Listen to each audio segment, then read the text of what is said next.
Right, so since this video is the start of my True Indiethon for 2025, I thought it was only fair to focus on the most indie series out of the lot. Not in terms of production, just because there are so goddamn many of them. Indie cross is the definition of, hey, we heard you like indie products, so we put more indie products in your indie animation, by utilizing characters from a dozen or so different IPs, all of which will be explained in a minute. The especially astute of you may recognise this art style as being the same as another project I covered on this channel a while ago, that being the Murder Drones vs Helverboss video. The creator of this show, Morrow Productions, appears to have a very unique obsession with making characters from different universes fight each other, but hey, you don't hear me complaining. So let's start by jumping into a rundown of what this show is actually about, and very importantly, who it is about. The first episode of this series opens on Shovel Knight, the main character from a 2D platformer by the same name, who is suddenly transported from his fireside camp with his partner Shield Knight into a strange wasteland world. Without much time to get his bearings, our blue-coated protagonist is attacked by some sort of drone that is set on murdering him. No, get that out of here, we aren't doing murder drones this month, get back into December. Anyway, after being beaten down and almost killed, the sudden appearance of Cuphead, a character from his own retro-style side-scroller, is enough to save them both from mechanically induced respawning. Elsewhere, Frisk from Undertale walks along a well-travelled road to the eternal kingdom of Hallownest, a crimson blade in her hand. After finding a way into the Temple of the Black Egg, where Ghost is fighting the Hollow Knight, she one-shots both of them before moving swiftly through the portal that is created near them. More on these portals later. Back in the wasteland, two things are going on at the same time. The first is this goofy-ass dialogue between Shovel Knight and Cuphead about how they don't trust each other, which ultimately results in more hands being thrown, and the second is Frisk encountering our next major character. Or should I say characters. Madeline and Badeline from Celeste, a 2D platformer about climbing a mountain that I haven't completed yet because I'm a scrub. Frisk is still on her genocide run, so she tries to cut Madeline down. Thankfully for this girl, she is a practiced expert at running away from things, and Badeline has fucking laser eyes to drop this column on Frisk's head. Nobody dies in this exchange, but again, we'll talk about that later.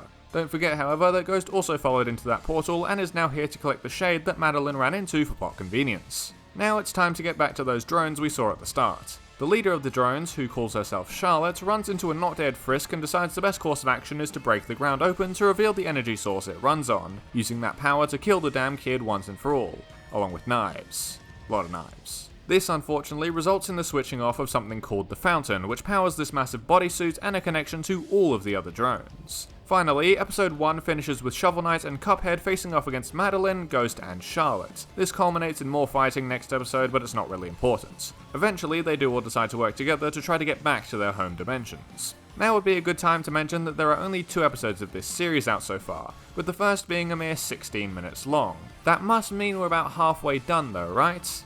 Ha! Nope, because episode 2 is 49 minutes long. Don't worry though, I will keep my plot summary as condensed as possible so we can get to my thoughts before the 5-minute mark of this video. Episode 2 starts by revealing to us that Frisk is not the main antagonist of this series. That title instead goes to a group of drones called the Rogues, who are specifically targeting Charlotte and her army. Charlotte gains the rest of the cast on her side to fight against these rogues, with the promise of her being able to return them all to their home dimensions once they're killed. There are currently 5 rogues that we know about, all of which have names based off major game engines, but I think they're too pompous to remember properly, so I've given them new names. We have Thor son of Odin, the Centipede, Matt Mercer, Medusa, and the Small One. We also get introduced to 3, we're gonna stick with 3, new characters in this episode.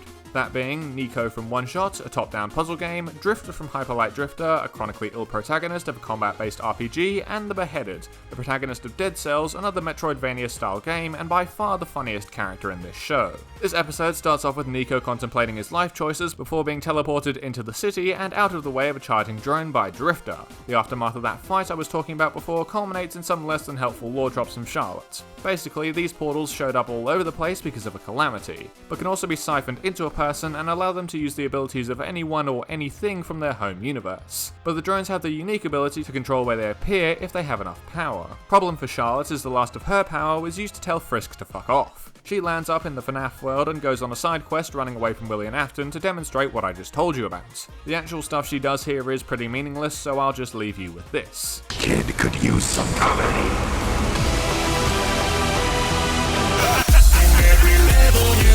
Thor, son of Odin, suddenly appears to move the plot forward and cracks open the surface of the planet again so that the centipede can devour the entire thing. Our crew just about makes it out in one piece, going through another portal to the city, but now with considerably less dosh. Also, Shovel Knight's shovel got cut in half before. Yeah, he's not doing too hot at the moment. Now that we're back in the city, we also get back to Drifter and the Beheaded, who are tackling some drones downtown. Problem is, due to his crippling illness, Drifter keeps nodding off every 2 minutes and dreaming up some doomsday scenarios that totally aren't the canon ending of his game. Hey, if you expected a spoiler-free commentary, you came to the wrong channel. Also, rather annoyingly, despite the similarities in their designs, there is no link between the portals and the Beheaded's face. Matt Mercer then pulls up and they get into another scrap straight after getting out of the last one. They find out the hard way that most conventional weaponry is useless against the rogues. Also, Matt Mercer has access to scale adjustments, leading to this completely unedited frame. Beam swords do seem to get the job done, however, with Matt Mercer being defeated and almost executed before the rest of the rogues show up, paralyzing the Beheaded and scaring off Drifter. Nico meets up with the core group and they spend far too much time in this bar not doing anything of consequence. They quite literally resort to rock, paper, scissors before some more action comes along in the form of the reborn Matt Mercer finding the group.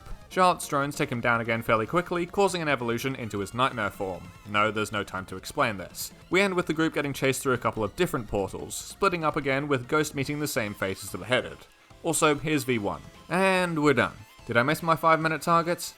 Well, shit. Regardless, we can now get into talking about the actual content of this show and why I think that title is appropriate. As you could have probably garnered by watching the first part of this video, a lot happens in this show. More than in any other show I have covered on this channel, including Murder Drones. It is very, very fast paced to the point where even the slower moments often get condensed into the form of montages that are interspersed with action from other characters' perspectives. That is my first and only major criticism of this production. It needs to slow down or the audience will genuinely get tired while watching it.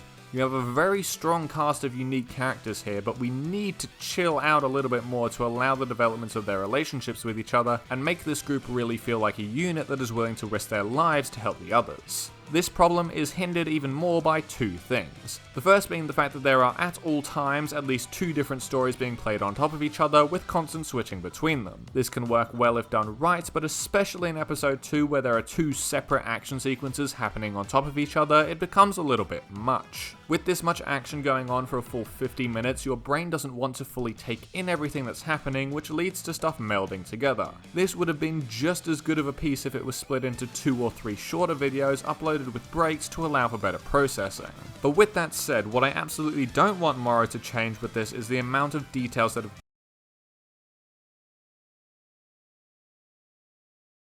a lot of the story here, the character motivations, especially in the rogue's case, and the emotional weight of the story is not immediately apparent to the viewer. It encourages rewatchers and implores viewers to take some more time to think about what is actually going on and what will happen next. This is why I will say that once you have finished watching this video, if you haven't already, go and check out the full Indie Cross animations yourself. My summary was massively simplified and skipped over quite a few things, as well as completely ignoring the previous installments, focusing on only 1 or 2 characters that aren't strictly canon but do lay out the rules of this world. Truth be told, this rabbit hole is much deeper than I thought it would be when I first watched episode 1, and I may dig deeper into it if this video does well enough. Though there is a writing decision made here that, while not completely detrimental to the plot yet, I would still like to point out because it's one I brought up before with regards to character rebirth. From what we've seen so far, Ghost, Frisk, Cuphead, and the Beheaded all have their in-game respawn mechanics as accessible abilities within this universe, and longtime viewers of my channel know how I feel about characters cheating the Reaper.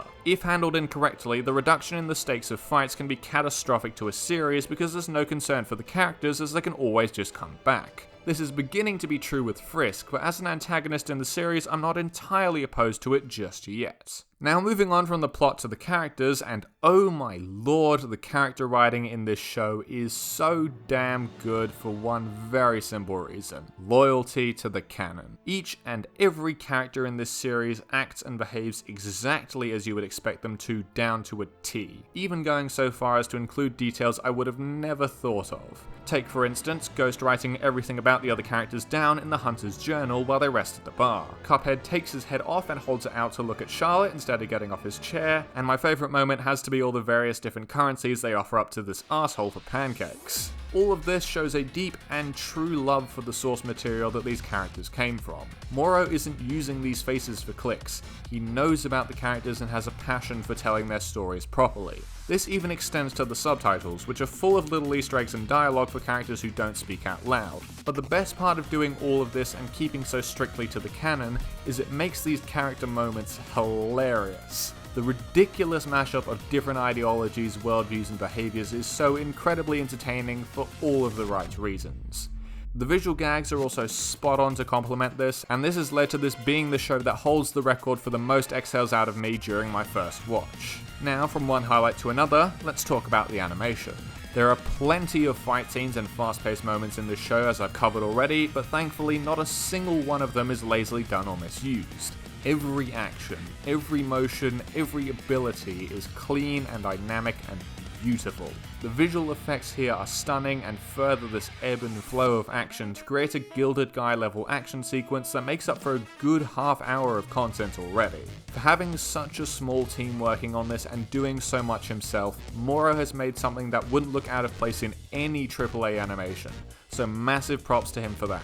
Can't fault the fight scenes one bit. I do, however, have some minor nitpicks for the dialogue-heavy scenes. First off, this is a problem exclusive to episode 1, but the lip syncing here is way off and feels incredibly fast. Most of these mouth movements would be more appropriate on a rap god music video than casual conversation. Thankfully, Moro made the educated decision to get a dedicated guy for that, so the problem is fixed in episode 2. What isn't changed in the second episode is the use of 3D models integrated within the 2D animation.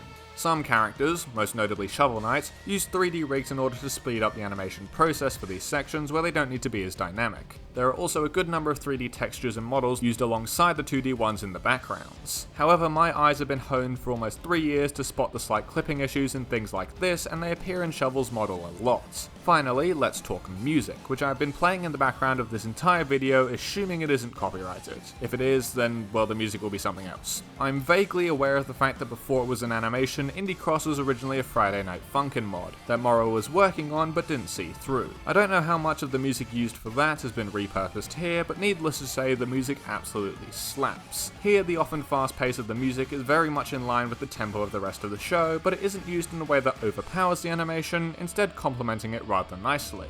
And that's about all I've got on Indie Cross. It's a great quality animation, and I'm honestly annoyed I avoided it for so long. If you guys want to see more on this show and other indie productions like it, then let me know in the comments below, but that's not quite all I've got for today. This announcement was supposed to happen a few weeks ago, but I had exams and didn't want it to be tasted by me raging on Mr. Beast, but I have hit 22,000 subscribers, which is absolutely ridiculous. A big part of this is due to the stupid amount of support you guys have shown on these two videos in particular. I'm genuinely so happy that my education is something you were willing to indulge me in for a video, and the amount of helpful, thought-provoking, and honest discussion in the comments is much greater than I expected. To everyone who shared their experiences, thank you for your insight. I know that it was very brave of you to speak out like you did.